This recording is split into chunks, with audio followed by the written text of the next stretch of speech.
Hi friends, welcome to మన Bommarillu. Upcoming రివ్యూలోకి వెళ్ళిపోదాం. అవని ఇంటికి ముత్తైదువుల వేషంలో ఇద్దరు దొంగలు వచ్చారని సత్య చెప్పడంతో ఒక్కసారిగా షాక్ అయిపోతారు అవని ఫ్యామిలీ.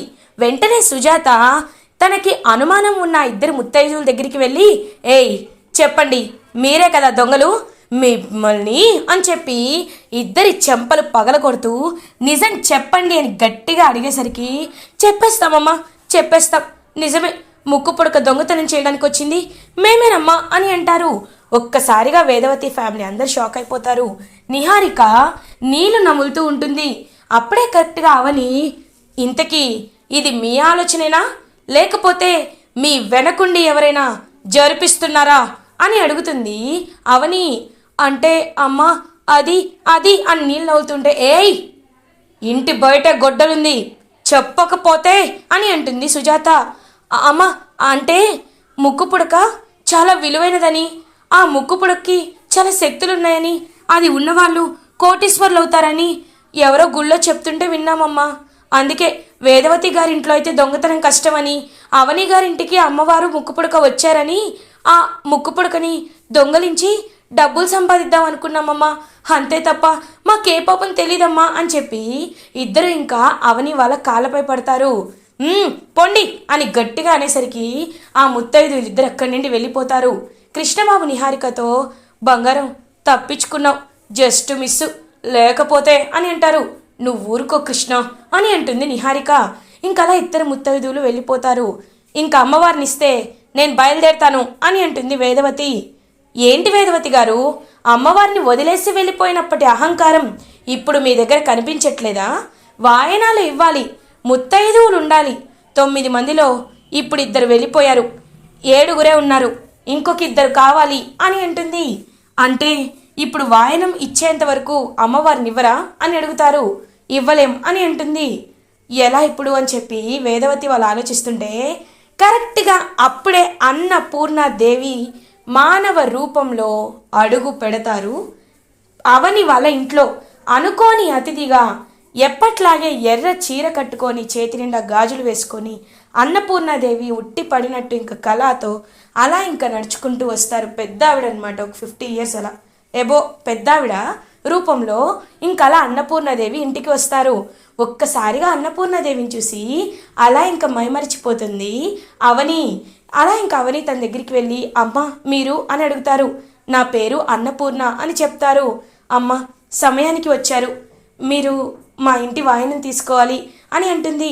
నాతో పాటు మా భవానీ కూడా వచ్చింది అని అమ్మవారు భవానీని కూడా తీసుకొస్తారు.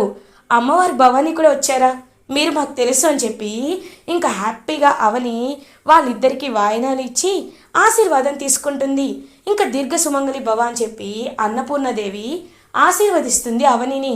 చాలా అంటే చాలా హ్యాపీగా ఫీల్ అవుతుంది అవని. ఇంకలా వేదవతి వాళ్ళైతే అలా చూస్తూ ఉంటారు. ఇంకందరికీ వరుసగా వాయినాలు ఇస్తుంది అవని. అందరి ముత్తైదువులకి వాయినాలు ఇచ్చేసిన తర్వాత ఇంకా అవని అండ్ శ్రీకర్ ఇద్దరిని కూర్చోపెట్టి ఒకే ప్లేట్ ఒకే ఆకులో భోజనం పెట్టమని చెప్తారు కదా. సో అలా ఒకే ఆకులో భోజనం చేస్తూ ఉంటారు అవని అండ్ శ్రీకర్. అదంతా చూస్తూ అర్చన చాలా అంటే చాలా హ్యాపీగా ఫీల్ అవుతుంది. అలా ఇంకా వరలక్ష్మి వ్రతం అయితే సక్సెస్ఫుల్గా కంప్లీట్ అవుతుంది. అవని వేదవతి దగ్గరికి వచ్చి, మీకు ఇచ్చిన మాట ప్రకారమే అమ్మవారిని మీ ఇంటికి పంపిస్తున్నాను అని అవని విగ్రహం దగ్గరికి వెళ్తుంటే అమ్మవారి విగ్రహం దగ్గరికి వెళ్తుంటే ఆగు అని అంటుంది వేదవతి. వెంటనే అవని ఆగిపోతుంది. నువ్వు కాదు, నేనే స్వయంగా తీసుకువెళ్తాను అని అవనికి చెప్పి వేదవతి అమ్మవారి విగ్రహం దగ్గరికి వస్తుంది. వచ్చి మనస్ఫూర్తిగా నమస్కారం చేసుకుంటూ, అమ్మ దయ తలిచి మా ఇంటికి రా అని వేడుకుంటూ అలా ఇంకా విగ్రహాన్ని తీసుకుందామంటే అప్పుడే కరెక్ట్గా నాగమ్మ అక్కడికి వస్తుంది. వచ్చి అమ్మవారి విగ్రహాన్ని చుట్టేసి వేదవతి వైపు చూస్తూ బుసలు కొడుతూ ఉంటుంది నాగమ్మ. ఒక్కసారిగా వేదవతి షాక్ అయిపోతుంది. శ్రీకర్ ఫ్యామిలీ అందరూ ఆశ్చర్యంలో మునిగిపోతారు. అవని, సుజాత, నరసింహ, అర్చన అందరూ అలా చూస్తూ ఉంటారు.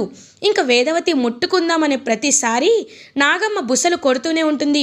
వెంటనే అవని, నాగమ్మ ఎందుకు ఇదంతా చేస్తున్నావు నాగమ్మ, ఎందుకు అని పాపం అవని అడుగుతుంది. ఇంకా నాగమ్మ అలా అవనిని ఆశీర్వదిస్తూ వేదవతిని మాత్రం బుసలు కొడుతూ ఉంటుంది. అప్పుడే వేదవతికి అర్థమవుతుంది, అంటే నాతో నువ్వు రావా అమ్మా, రావు కదా, నేను వచ్చి బ్రతిమలాడుతున్నా నువ్వు రావు కదా, అర్థమైంది, నాకు బాగా అర్థమైంది. ముందు నిండున్న నేను కంటే నీకు అవనినే ఎక్కువైపోయింది. నువ్వు అవని దగ్గరే ఉండాలనుకుంటున్నావు, అంతే కదమ్మా. నీకు నాగమ్మ కూడా అండగా నిలబడింది. సరే, నువ్వు నా దగ్గరికి వచ్చేంతవరకు నేను నీ గురించి ఆలోచించను అని అలా ఇంకా వెళ్ళిపోతూ ఉంటుంది వేదవతి. ఆగండి అని అంటుంది అవని. ఒక్కసారిగా వెనక్కి తిరుగుతుంది వేదవతి. చూడండి అత్తయ్య, ముందు నుండి జరిగిందంతా ఒకసారి గుర్తు చేసుకోండి. అమ్మవారు మీకు ఎందుకు వరుస ప్రమాదాలను ఇస్తున్నారు? అమ్మవారు ఎందుకు మీ ఇంటికి రాను అంటున్నారు? అమ్మవారు ఎందుకు పూజ గదిని మిమ్మల్ని దాటనివ్వనంటున్నారు? ఎందుకంటే అమ్మవారికి మీలో ఏదో తప్పు కనబడింది, మీ పవిత్రతలో ఏదో లోపం కనబడింది. మీరు కొన్ని దుష్టశక్తులకి లొంగి వాళ్ళు ఆడించిన కీలు బొమ్మగా ఆడుతున్నారు.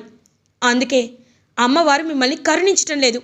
మీలో ఉన్న ఆ అజ్ఞానాన్ని, అహంకారాన్ని, స్వార్థాన్ని, ఎప్పుడూ లేని ఈ అలవాట్లన్నీ అలవాటు చేసుకున్నారు కాబట్టే అమ్మవారు మీతో రానంటోంది. ఒక్కసారి ఆలోచించండి. మీరు చాలా పవిత్రులని మీరు భావిస్తూ ఉంటారు. అలాంటప్పుడు నేను తప్పు చేశానని కూడా మీ దగ్గర సాక్ష్యాలున్నాయి. డిఎన్ఏ రిపోర్ట్స్ కూడా నాకు వ్యతిరేకంగానే వచ్చాయి. అలాంటప్పుడు అమ్మవారు నన్నెందుకు కరుణించారు? మిమ్మల్ని ఎందుకు కరుణించలేకపోతున్నారు? నన్నెందుకు ఆశీర్వదిస్తున్నారు? మిమ్మల్ని ఎందుకు కనీసం తాకే అర్హత కూడా లేకుండా చేస్తున్నారు? ఒక్కసారి గుర్తుపెట్టుకోండి. మనుషులకి స్వార్థం, కుళ్ళు, కపటం ఉంటుందత్తయ్య. కానీ దేవుడికి కాదు కదా, జంతువులకు కాదు కదా. అవన్నీ మిమ్మల్ని హెచ్చరిస్తున్నాయంటే అర్థం చేసుకోండి. నా విషయంలో ఏదో పొరపాటు జరిగిందని అర్థం చేసుకోండి. ఇప్పటికైనా ఆలోచించడం మొదలుపెట్టండి. చూడండి అత్తయ్య, ఇంకొక ముఖ్యమైన కారణం కూడా మీకు చెప్తాను. నా కూతురు, నా బంగారు తల్లి అక్షయ అమ్మవారి అంశలో జన్మించింది. మీ జాతకంతో పుట్టిందని సిద్ధేశ్వర స్వామి చెప్పారు. అలాంటిది నా కూతురు పుట్టుకనే మీరు అవమానించారు. సూటిపోటి మాటలతో దాని మనసుని గాయపరిచారు. మొహం కూడా చూపించుకోకుండా ఎక్కడికో వెళ్ళి తలదాచుకుంటుంది నా బంగారు తల్లి. ఆ ఉసురు ఎందుకు పోసుకుంటున్నారు అత్తయ్య? అందుకే మీకు విగ్రహాన్ని తాకనివ్వకుండా అమ్మవారు శిక్ష వేశారేమోనని నా మనసు చెప్తుంది. ఒకవేళ నిజంగా నాకు నా భర్త అంటే ప్రేమ లేకపోతే వరలక్ష్మి వ్రతానికి మీ అందరినీ ఎందుకు పిలుస్తాను? నా భర్తతో కలిసి వ్రతాన్ని ఎందుకు చేసుకుంటాను? నా భర్తని ఇంతలా కావాలని ఎందుకు ఆశపడతాను?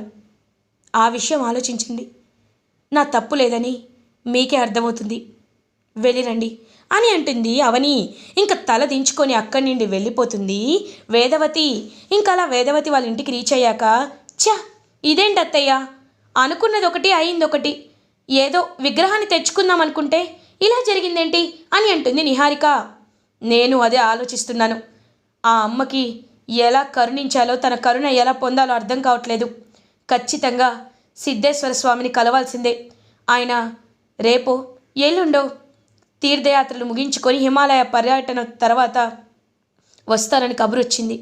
కాబట్టి ఆయన న్యాయం చెప్తారు అని అంటుంది వేదవతి.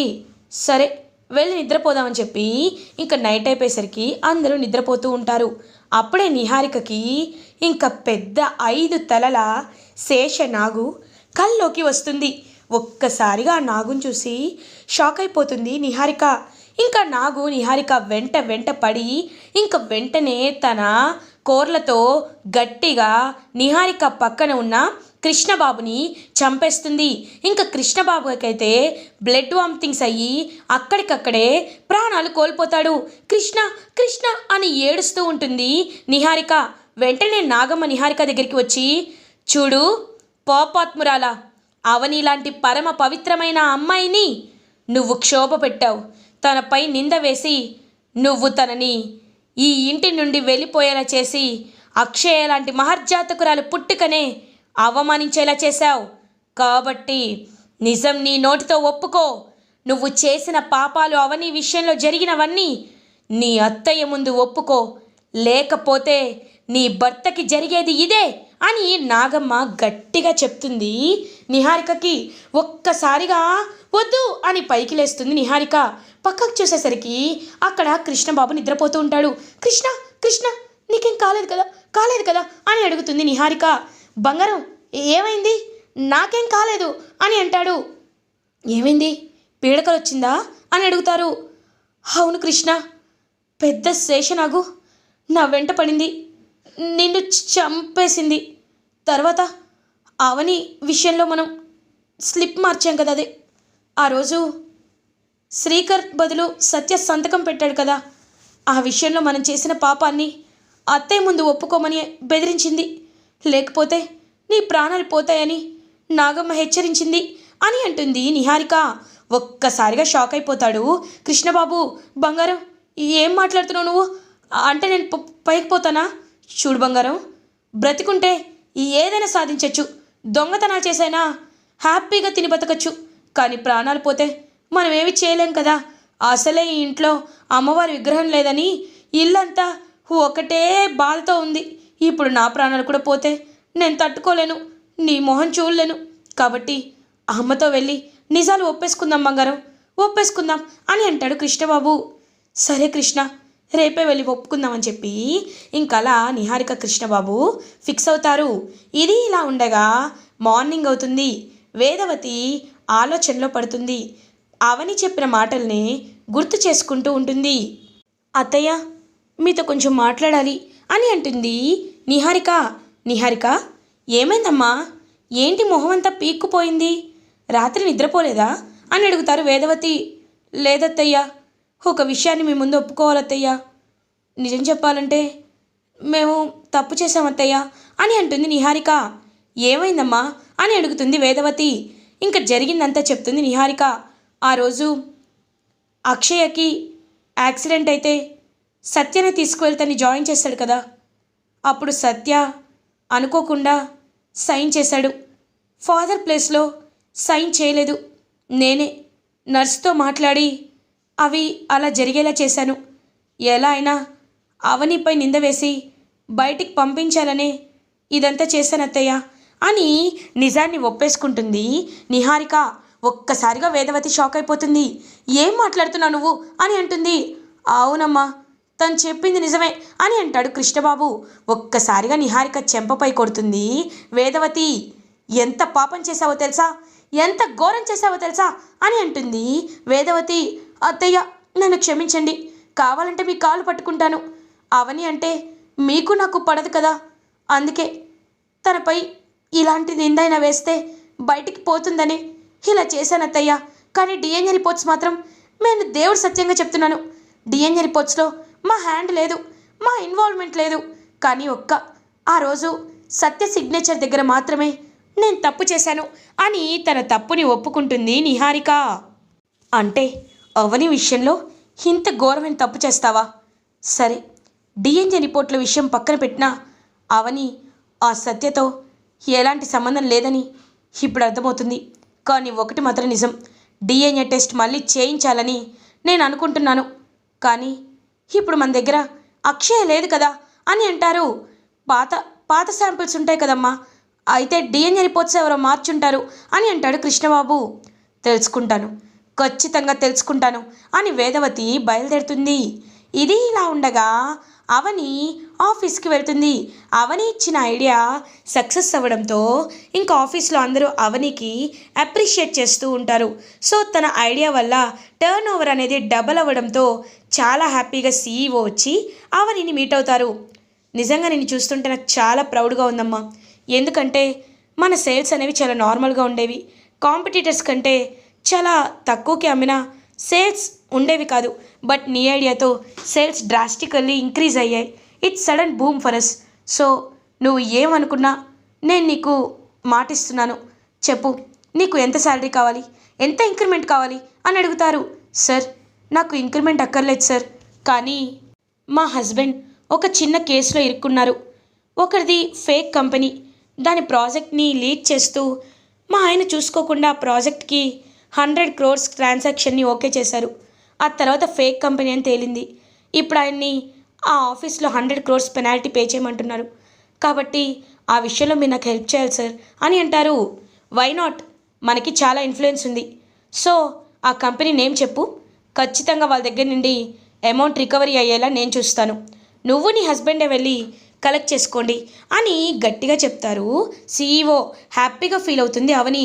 బావా, ఇలా అయినా నీకు తోడుగా ఉండి ఖచ్చితంగా ఆ 100 కోట్ల పెనాల్టీని మాఫీ అయ్యేలా నేను చేస్తాను బావా, ఖచ్చితంగా చేస్తానని చెప్పి పాపం చాలా అంటే చాలా హ్యాపీగా ఫీల్ అవుతుంది అవని.